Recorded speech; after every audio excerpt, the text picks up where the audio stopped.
everybody? Hope everyone's doing well. How to nail the first 5 seconds on the initial call. Also, how to get people's attention with the hook, whether they're reading something on email, text message, or direct message. That's very, very important, because if you can't get that, you can't lead them to the path to closing a deal, right? So, welcome to the Martial Arts of Sales. This is the opening monologue. One of the things I've learned in 30 years, and we all react this way as human beings, it's called the hook. Now, the first 5 seconds is not about what you say, but how you deliver or how you say it. Does that make sense? It's very important. Whether you're calling on social media, you're calling on the Better Business Bureau, on Google, it doesn't matter. The process is the same. So one of the things that I've learned is people buy on emotions. There's 6, 7 different emotions, which I did a video a week ago about why people buy, how do they buy. There's 7 emotions that they buy on, what triggers it. So this is no different.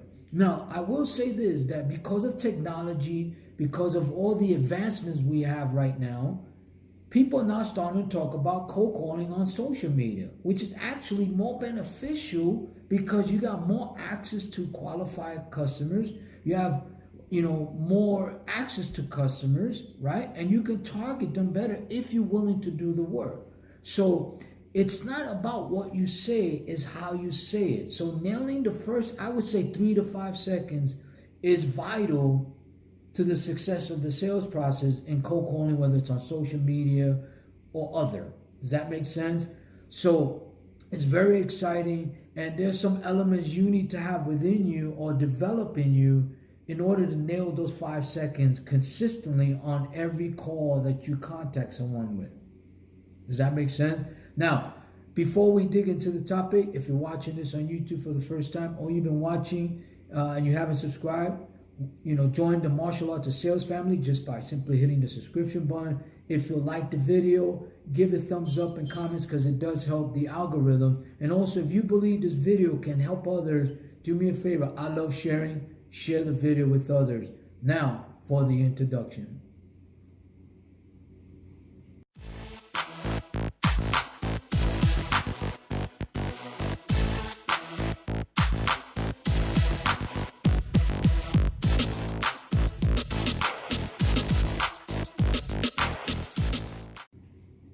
So, how do you nail the first 5 seconds? Welcome to the Martial Arts of Sales. Before I show you how and give you some tips on how to hit the nail on the first 5 seconds, I want to share with you a few things that you need to have within you in order to nail those first 5 seconds. Now, the first 5 seconds could be a phone call, which is majority of what I'm talking about, but also could be how you send an email, how you send a direct message, or text message, because it's very popular right now. Now, a lot of you probably hear me talk about cold calling a lot, and it almost sounds as if I'm adverse, or I don't like technology, or I don't like social media. I want to clear this up. That is far from the truth. The reason why I mention cold calling is because I use that more often on my social media than anything else. In other words, I don't depend on the technology to always get me what I need or what I want. So I go out and I use these technologies as a tool for me to become better at cold calling, because it never gets old. So I actually complement it with technology. So in other words, I have clients that I've set up automated systems for. They like automated. I like automated. But at the end of the day, it's all about how do you mix it, because sometimes automated is not always the best leads, or you may not convert a lot of prospects into sales, right? So you're still getting leads, but you're not getting qualified leads, or you may not be following up. What I do with cold calling, the reason why I emphasize cold calling, is because you can control all of that. Even if I get leads through automation or email or text or direct message, I always follow with a phone call. I would say 95% of the time. Because I tell a better story with my voice than I can with writing. That's just the way it is for me. So I use the tool that I'm good at, and then I complement it with everything else. Does that make sense? But there's some ingredients, whether you're doing social media, direct message, email, text message. The movie industry does it perfect. It's called the hook or the what if scenario, right? The way they get you to go to a movie theater and spend hundreds of dollars and maybe watch a crappy movie is how they hook you with the trailer, right? Well, my voice in the first 5 seconds is my trailer. But what are the ingredients that you have to have for the initial contact to be consistent in sales? In my opinion, in my experience of 30 years plus, is you have to have excitement. I stress that all the time. Excitement sells. Enthusiasm sells. Greed sells. Does that make sense? It all does. Passion sells. And believe it or not, conviction sells. It's all part of the same makeup. Does that make sense? So the first 5 seconds are very important, because what you have to earn in 5 seconds, you have to earn trust, respect, and then you know what the hell you're talking about. Because if you don't nail those first 5 seconds and you don't catch it right away, you're not really good at it, you're not going to be able to get to the body of the sale, which is the most important part, which is the storytelling. And you're definitely not going to get the deal. Or you're not going to convert a lead into a sale or convert the prospect into a customer. You're just not going to be able to do that. So the first 5 seconds, it's basically 3 to 5 seconds, is very vital. Even when I call people on my Facebook page, on my Instagram, on my Twitter, on my LinkedIn, or any social media platform, I always take that same approach. I don't take it for granted. Some people may just like my content, but not really into me. They just like it, right? So I don't assume anything at that point. So again, you gotta have excitement, you gotta have enthusiasm, you gotta have all those ingredients to really do that first 5 seconds. Think about that. So for me, for example, when I cold call, I know 2 things in mind. That one, they're not expecting my call. Number 2, that they get a lot of these calls. And number 3, they're pissed off probably because you don't know what's going on today, right? And number 4, chances are they're not going to be interested. But the key is, how do you eliminate all those emotions, all those barriers? And the way you do it is this. It is a simple thing. First, you have to understand the prospect before you can be understood. That's that simple. So what are they thinking on the initial call? Oh, this guy's another telemarketer. Oh, in their mind, they're pissed off because, you got through to them. And they feel you're wasting their time, that you're not valuable, right? That's what they're thinking. They're not thinking, oh, I'm going to buy, I'm glad you called. I'm excited. That happened to me maybe 2 or 3 times in 30 years where they were actually looking for what I was selling and I happened to be the guy who called. But that rarely happens. Why? Because nobody wants to be sold, but everyone wants to own, and we all buy, right? Does that make sense? So what I do in the initial, no matter what the product I'm selling or the services I'm selling, when it comes to cold call, and I'm out there, I believe in grabbing attention before I get the attention. I don't fool myself that I'm a bigwig or I'm an influencer or I'm the greatest thing since sliced bread. I don't have an ego. I go out there and I earn it. And I get it. I'm not going to wait for it to come to me. I'm going to go get it. So because I'm going to go get it, I'm going to get a lot of resistance. And I love resistance. I love objections. I don't take it personal. See, objections are different than rejection. Big difference. People confuse one with the other. So the first 5 seconds is this. Once you understand when you're going to call this prospect and you did some research on them and you're prepared for the call, here's the most powerful opening statement you can make after hello. Now, one of the things I don't say is how are you doing, because they don't really like hearing that, because they don't think it's genuine. Because in their mind, you don't really care how I'm doing, you just want my money. That's what they're thinking. So I never say how you doing. Or I try not to say it. I have to feel them out right away so that they can know that it's genuine. Okay? So, this is my opening. Hello, John. John, this is Paul Cruz. I'm with the Paul Cruz Show. The reason why I'm calling is because there's a huge demand for your services right now. That's number one. The second option is this.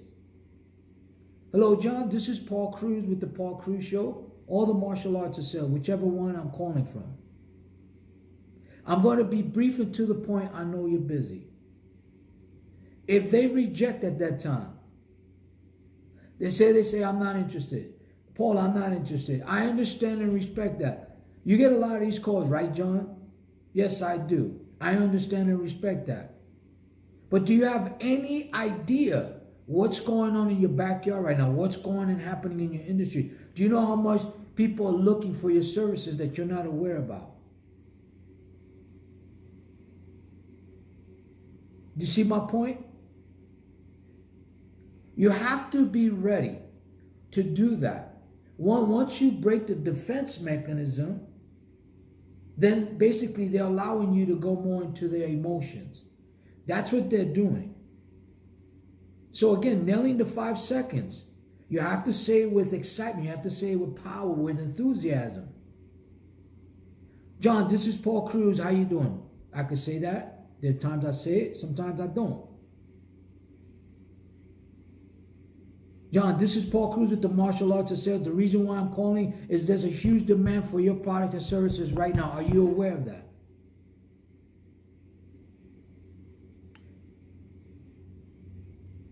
They may reject or object, right? I'm going to say, I'll be brief and to the point. I know that you're busy. Or do you get a lot of these calls? I understand and respect that. So you can go about it that way, but you got to get the hook. The other way I do it is, John, this is Paul Cruz with the Martial Arts of Sales. I'm going to be briefer to the point. I know that you're busy.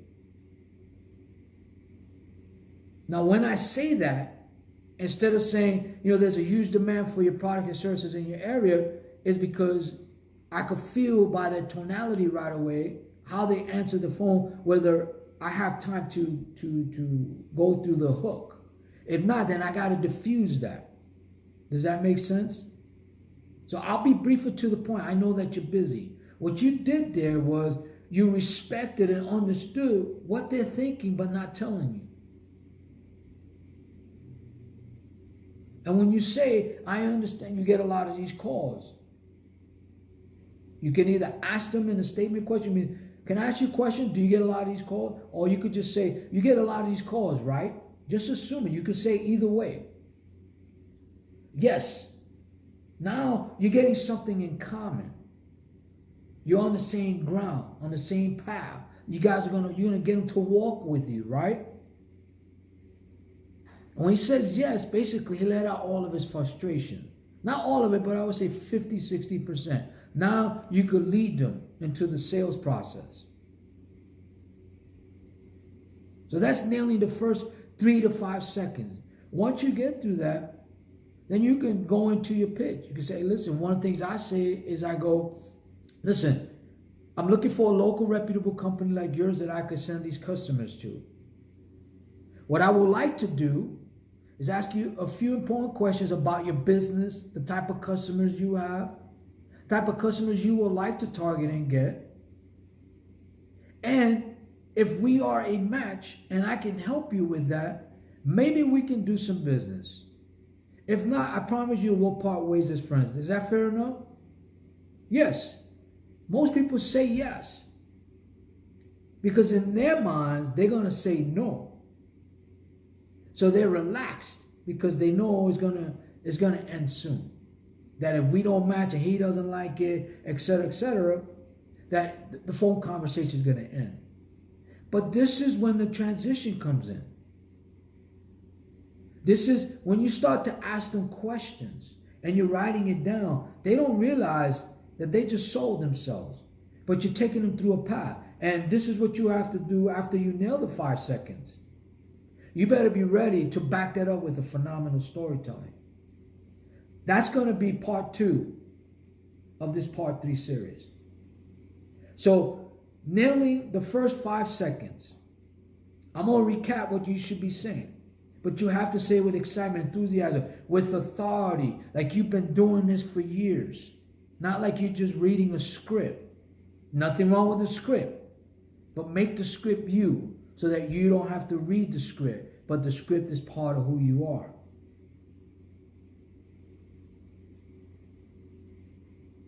So, I'll be brief and to the point. I know that you're busy. They give you an objection. Do you get a lot of these calls? I understand and respect that. That's number 1. Number 2 is this. Listen, John, there's a lot of demand for your product and services in that area. Are you aware of that? If they give you an objection, I understand that you're busy. I'm going to be brief and to the point. Can I ask you a question, John? Do you get a lot of these calls?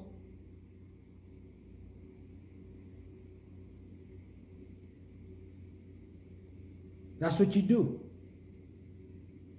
But again, it's not what you say, it's how you say it. I have to stress that. And that, my friends, will help you overcome a lot of calls that you might have been hung up on, or that you might have hung up because you didn't have no confidence. If you use that line and you use that statement question, it's going to get through a lot of people because they don't expect that. They just don't. And keep this in mind. If you're making 100 phone calls a day, and I'm just giving you a hypothetical, and they're receiving 10 phone calls a day, shouldn't you be a lot more prepared for the phone call than they are? Just think about that. Does that make sense? So I hope you do embrace cold calling. And I hope you do give it a shot and give it a try. Because when you learn it the right way, like anything else, when you learn it and you apply it and you start to see results little by little and the compound effect starts to take place, you're going to appreciate doing it. And I'll give you one last analogy. I resisted social media for many years. I had clients and business associates and partners and friends. Paul, you need to be on social media. You need to do this. I said, I don't want to be on social media. I don't want to know any of that. Because I know there's a lot to learn. I was finally persuaded. And I'm glad I did. I had to learn it. I had to embrace it. And it was a blessing because that led me to doing my podcast show. I never thought I would do a radio show, podcast. I do videos and sales training video. I never thought I would do that. But here I am. So keep that in mind, guys. I truly hope this has been helpful. I'm going to be going on my vacation tonight. And I'm going to try to be posting some stuff while I'm on vacation. But I hope that you do take advantage of this. And if you're watching this on YouTube, again, join the Martial Arts of Sales family just by subscribing, hitting the button below. If you like the video, give it a thumbs up. It does help the algorithm. And do share the video if you truly believe it can help others. Till we speak again, I say goodbye for now. This is Paul Cruz with the Martial Arts of Sales. Have a great day. Bye for now.